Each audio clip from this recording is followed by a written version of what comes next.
Guys, here we go. My NFL lock of the year for the regular season. It's only fitting it should be the largest regular season game of the year. The New England Patriots go into Heinz Field to face the Pittsburgh Steelers at 4:25.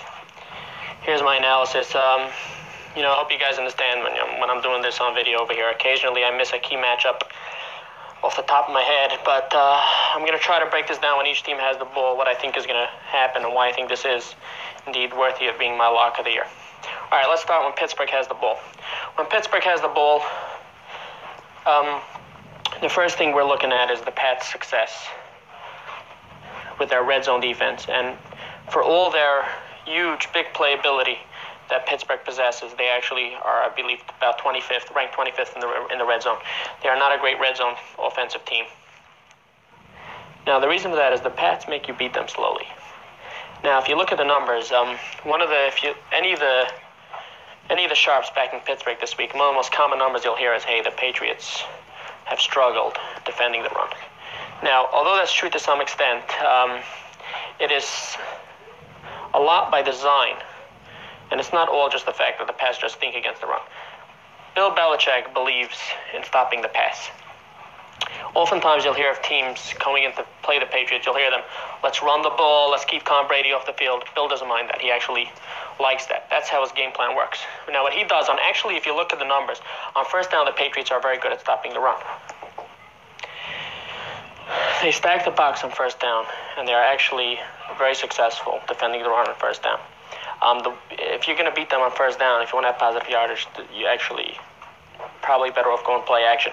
However, as soon as he stops you on first down, so if you end up 2nd and 8 or 2nd and long, then he puts everybody back in coverage. He does not bring the extra defender almost ever on second and long and 3rd and down. He doesn't believe in that. So actually, if you look closer at those numbers, the Pats are worse in the league on 2nd down and 3rd down defending the run. But they are the poorest defending the run in 2nd and long or 3rd and medium. So he's going to allow you to 2nd and 10 to get those 6 yards running the ball. He is not going to overcommit to the run. He's going to leave everybody back in coverage. Now, the reason for that philosophy is you might be successful 75% of the time on 2nd down getting a quality run, or on 3rd and short on converting the first down with a running play. However, as opposed to when other teams, let's say, will have much better percentages because they're committing to the run, they're stacking the box and allowing one-on-one coverage of the wide receivers. So you may be successful only 50% of the time, and you may be successful better than 50% of the time getting off the field. But when you don't get off the field, it's usually because you allowed a throw to a receiver in one-on-one coverage, and many times they will break that, and you end up with a big play, and they're in your territory. When the Pats are facing a 3rd and 2 on the opponent's 30-yard line, they'll give up that 3rd down a high percentage of the time. But when you do convert that first down, you are about at the 34-yard line. You're converting it with a yard to spare. So you need to convert. It's all about the math over here. And the numbers dictate that when you're converting on 3rd down 75% of the time, but you're marching down the field at 10 yards a clip, all you need is one time for the Pats to get off the field. That block doesn't develop, and you're off the field. So when you're converting, but the Pats actually lead the league. They are worse than the league in allowing those 2nd down successful runs and 3rd down, first down conversions, but they actually lead the league in the least yardage allowed after that 3rd down is converted. Think about that. They are last in the league. They are last in the league giving up those plays, but they're at the top of the league in allowing extra yardage after that 3rd down conversion. So basically, they're making you march down the field. If you slip up once and don't convert, you're giving the Pats back the ball. And at the same time, they're keeping their safeties extremely deep. They're not letting you beat them over the top. And what happens is in the red zone, when you start getting closer towards the red zone, naturally those safeties are closer to the play because you're not going deep and throwing the ball into the stands. So the safeties are closer to the play naturally. And that's why the more congested it gets, the tougher the Pats defense becomes. In the red zone, in the 10-yard line, they're virtually very, very hard to score against. So Bill Belichick is not going to there's a lot made over how Bill Belichick will take away your number one weapon. That weapon will not be Le'Veon Bell. That will be Antonio Brown. He's going to have Malcolm Butler shadowing Antonio Brown because he's the faster cornerback, and they like Gilmore. In practice, they want Gilmore. He's a great matchup physically because of the extra size and muscle to defend Martavis Bryant on the other end. So they're going to have Butler one-on-one with Antonio Brown, and then they're going to have Harmon deep over the top. They're going to have the other safety, McCourty, sort of roaming the middle of the field, looking for those shallow routes, as Jonathan Jones has actually been played very well for the Pats in the slot. Takes Juju Smith-Schuster, and you're going to have McCourty trying to jump some routes underneath. As far as the running game, even though I don't think Bill is going to stack the box to beat Le'Veon Bell aside from first down, the Patriots do match up pretty well against Le'Veon Bell. Le'Veon Bell is sort of what they call the patient runner. The Pats down linemen actually play pretty close together, closer on average than other teams. What that does is you are susceptible to sort of power runs when the power running back sort of just pushes the whole pile because you're close together, you don't have as much leverage. So you'll give up more 6-7 yard runs than other teams, but you're not going to have a huge gaping hole and allow the 50-yard burst. But against a runner like Le'Veon Bell, who's not a power back, who's not pushing the pile instantly, he's waiting patiently for that big hole to develop. That big hole doesn't develop against the Pats. They'll give you the 3-4 yards, but that hole is not going to develop because of how close they play together. So when Bill sends, actually the last time they faced, they had McCourty for some of the time because of he was playing so shallow, sort of attacking where he thinks the hole will be and making Bell commit, sweeping across the line of scrimmage and making Bell commit to the hole before he wants to, and there'll be plenty of runs for losses for Le'Veon Bell over here. I actually think the Steelers will have a better chance at running the ball with the more power backs than they will with Le'Veon Bell. So essentially on defense, I think the Pats will do a good job defending Pittsburgh's offense. I think they'll hold them to some field goals in the red zone. I actually see, Mike Tomlin may go for it on fourth down out of frustration. We're getting frustrated in the red zone. They're going to take away those big plays over the top. One of the X factors will be penalties. Because Pittsburgh will be the team that will be trying to get the ball down the field. If the referees throw a lot of flags, if they're going to give the Steelers those pass interference calls when Butler is locked up with Brown deep over the field, that can actually have an impact and help the Steelers do something offensively. But if they're not getting those penalties, they're going to have to move the ball slowly down the field. I think the Steelers will lose patience. I think they'll struggle in the red zone somewhat. So I think this will overall will be a win for the Patriots. Lastly, one last thing about defending the Steelers. If you noticed last week, the Patriots did not get home at all versus Cutler. That's because Cutler was throwing the ball short. And the Pats were actually having their ends loop around over the middle and get to Cutler. That's actually, that works for the Patriots, but that works when your quarterback is going deep. Cutler was getting rid of the ball too quickly, and they weren't getting home quick enough. Against the Steelers, who are looking to throw the ball down the field, Roethlisberger likes to hold it longer. I actually do believe that the same Patriots defensive scheme would have more success this week. All right, moving on to the offense. When the Pats have the ball, the most important question, obviously, is the zone. The Pittsburgh Steelers run a 3-4 zone blitz scheme. That means there's only 3 down linemen, and they like to blitz off the slot. When you do that against Tom Brady, you will never be successful. Never. Tom Brady is the greatest quarterback of all time attacking the zone defense, and Josh McDaniels is a tremendous offensive coordinator, especially attacking zone defenses. Now, it's actually a double-edged sword, because when you're running the zone, what you're giving up is the short passes. You are preventing the big play, and you are getting pressure on the quarterback, making him make the decision quickly. The problem with that, however, is you only have 3 down linemen, so it's tough to get pressure up the middle. The way to stop the short passing game is to get pressure up the middle.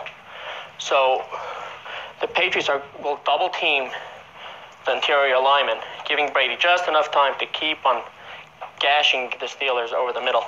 Now, if you're running the blitz off the slot, that's right in Brady's line of vision. He does not make mistakes. He has 19 touchdowns and 0 interceptions against the Steelers when they're playing the zone. He hasn't even come close to getting picked off. He reads those blitzes extremely well. He will find the weak spot, and there's naturally a weak spot in the zone. There always is one, and Brady will find it, and he will expose them. Especially getting Gronkowski back this week. The Patriots have had tremendous success throwing the ball to their running backs and wide receivers trailing Gronkowski. So they'll have Gronkowski that's sort of taking the double coverage with him. He'll move to the left, and they'll have the running back right underneath him, one-on-one coverage, and slightly off balance because he's been trailing Gronkowski. You have the running back cutting towards the middle of the field as Gronkowski goes left, and you have wide open completions and gains. Now, the question is, can the Steelers play man? First of all, Shazier being gone is a huge blow for the Steelers, especially if they have any hopes at all of playing any sort of man. Without Shazier, you have nobody to guard Gronkowski, even when he's double-teamed. And just double-teaming him will leave you susceptible over the middle. The only other player that holds any water regarding the Steelers, if they can play any sort of man, is Joe Hayden. It does not look likely like Joe Hayden is going to play. I'm hoping that he does not play. Joe Hayden is actually very good in man coverage. But even if he does play, we don't know how healthy he will be. So I don't think they're going to be able to go man coverage. And I think, especially in such a game where they want to give their defense confidence, they know what their defense does well, and that's play the zone. It just doesn't work against Tom Brady. So when you're playing, I believe they will go in the zone, definitely for most of the game. And I don't think they're going to be able to get pressure up the middle on Brady. The only other thing that bothers Brady is pressure behind him. Everyone always talks about the pressure at Brady's feet, but pressure behind him, actually, if you watch the tape of even last week, when it's man coverage and Brady, it's going to be a slow developing play. What the defensive linemen, all they need to do is get behind Brady. Loop around the offensive lineman, get behind him. And Brady, unlike other quarterbacks, does not have the greatest pocket awareness when there's someone behind him. It gets him jittery. Unlike Aaron Rodgers, you'll have guys like Aaron Rodgers where he does this weird throwing motion. He actually jumps in the air as he's releasing the ball. He never gets stripped from behind, gets hit from behind. He's never jittery. Brady actually underthrew some balls when the linemen were behind him. They actually weren't even that close, but he was so scared that the lineman was going to get to him already that he would release the ball a little early. However, with the slot blitz, when you can see the blitzer, it's just about a quick decision in front of you. Brady owns that. They're not going to be able to stop Tom Brady deploying the zone. They never have. I don't believe they ever will. So essentially, you're handing the turnover advantage to the Pats because Brady's not going to turn the ball over, and Ben probably will, especially with McCourty running around. And then when you get to the running game with the Patriots, if you watch the last game, the Steelers, without Shazier, their linebackers are not fast enough. So all you need to do when you're running the ball, let's say to the right, you block the linebacker that's closest to the play. And the other linebacker, they weren't blocking him, and he wasn't getting to Collins fast enough. He just wasn't getting into the play. So essentially with one blocker, they were taking two linebackers out of the play. Shazier would have made that play. He would have gotten there. The Steelers, without Shazier, are not getting to the play quick enough. And the Pats, although they don't have the great power backs, their backs are quick. Dion Lewis, when you have a run to the right, those stretch runs, I think, will gash Pittsburgh. They are not quick enough. You just have to block one linebacker, and the other linebacker is not getting into the play quick enough. And the Pats will harp on that. They will stress that. Not only that, you'll see passes. Brady will be hitting his running backs to actually give you an advantage. He'll throw it, those short little screens and those short little pitches. I expect to actually, it's not part of the Patriots offense usually. I expect to see some pitch plays to the running backs to start to play even sooner and to have that linebacker off to the left, way out of position. Just get one successful block. They actually do employ a fullback more than almost any team in the league, I believe. Look to see the fullback in play over here. Either quick passes to the running back or sometimes even to the fullback. And I believe their running game / short passing game to the running backs should have tremendous success. So in summary, every matchup is in the Pats' favor, even when you get the special teams. Last week was actually the first week that an opponent started the drive on the Patriots side of the field in forever, years. They're tremendous when they kick the ball off, they keep you below the 25-yard line and then make you chip away and drive the ball slowly down the field. I know this is a great spot for Pittsburgh. all they've been hearing about is how they're going to win this game. They need to win this game. They've been looking forward to this game since last year. However, the advantage that the Steelers had, sort of because it was a great spot, motivational-wise, is all gone with the Pats' loss last week. The Pats know the Pats were embarrassed by that loss, and the Patriots, I usually don't delve too deeply into those stats, but the Patriots are unbelievable coming off a loss. You know you're going to get the Pats' best effort. It's rare. You almost never see the Pats look ahead to a game, and they did last week in the game versus Miami. It was a game, the other advantage that Pittsburgh had, because it's a shorter week for the Patriots, also falls away, I believe, because of the amount of plays the Pittsburgh game had the week before versus Baltimore. So that was an exhausting game, so I don't think they'll have that edge either. I see this game going one of two ways. It's almost 50-50 in my opinion. Either Pittsburgh goes zone and the Patriots absolutely blow the doors off Pittsburgh. There's no way they're going to be able to stop the Patriots while playing a zone, and there is no way they win the turnover battle. Tom Brady's not going to throw any interceptions going up against the zone, and the Pats never fumble the ball. The other option is that Pittsburgh surprises me and plays man coverage. If they play man coverage, which again I do not believe they would do, because I think they're too scared about who's going to guard Gronkowski. If they go man, there's going to be some safety on Gronkowski who's going to get torched all day long. But if they do play man, which I think would be the better way for Pittsburgh to play it if I'm coaching Pittsburgh, Gronk will have a big game, but I can absolutely see a close game in that scenario. However, the one reason why, even in the 50% of games in which it's a close game because Pittsburgh went man, I still give the Pats about a 65 to 70% advantage even there. If it's in the 50% where it's zone, it's literally 99.9. When it's man coverage and a close game late, the reason why I'm still giving the Pats the edge is because I cannot see, even if, for example, if Tom Brady is down late in the game, I cannot see the Patriots stopping Tom Brady. If Tom Brady needs a touchdown or a field goal to win this game late, there's no way Pittsburgh is stopping him on 4 downs. In a zone, forget about it. They won't even get to 3rd down. In man-to-man coverage, he will target Gronkowski late. They are not stopping Brady to Gronkowski 4 completions in a row unless they literally triple team him where Brady will have someone else open underneath. So in short, zone coverage, blowout Patriots.